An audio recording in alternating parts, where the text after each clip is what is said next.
என் அன்புக்குரியவளே, ஆண்டவராகிய இயேசு கிறிஸ்துவின் இனிய நாமத்தினாலே உங்களை வாழ்த்துகிறேன். உங்கள் சகோதரன் மேத்தி மாறன். என் அன்புக்குரியவளே, பரிசுத்த வேதாகமத்திலே ஏசையா 38ஆம் அதிகாரம் 5ஆம் வசனம் இப்படியாக சொல்லப்பட்டிருக்கிறது.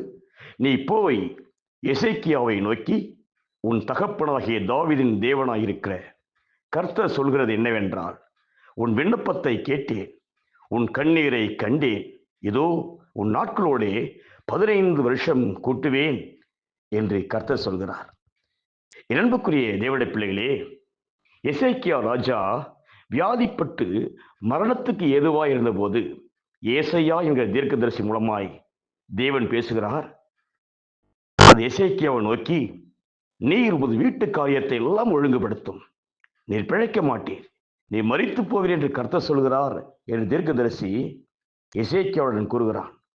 அன்புக்குரிய தேவனுடைய பிள்ளைகளே, இந்த வார்த்தையை கேட்ட ராஜாவாக எசேக்கியா கண்ணீர் விட்டு கதறுகிறான்.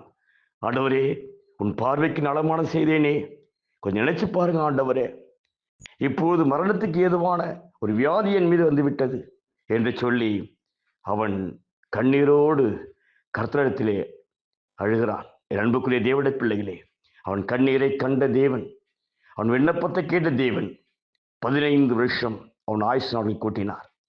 அன்புக்குரிய தேவனுடைய பிள்ளைகளே, இன்றைக்கு நீங்கள் கண்ணீர் வடித்துக் கொண்டிருக்கீங்களா? கவலைப்படாதீர்கள். எசேக்கியாவுடைய விண்ணப்பத்தை கேட்ட தேவன், எசேக்கியாவுடைய கண்ணீரை கண்ட தேவன் உங்களுடைய ஜெபத்தையும் கேட்பார், உங்களுடைய கண்ணீரையும் கண்டு அவர் உங்களை ஆசீர்வதிப்பார். ஆகவே கர்த்தரிடத்தில் நம்பிக்கையாயிருங்கள்.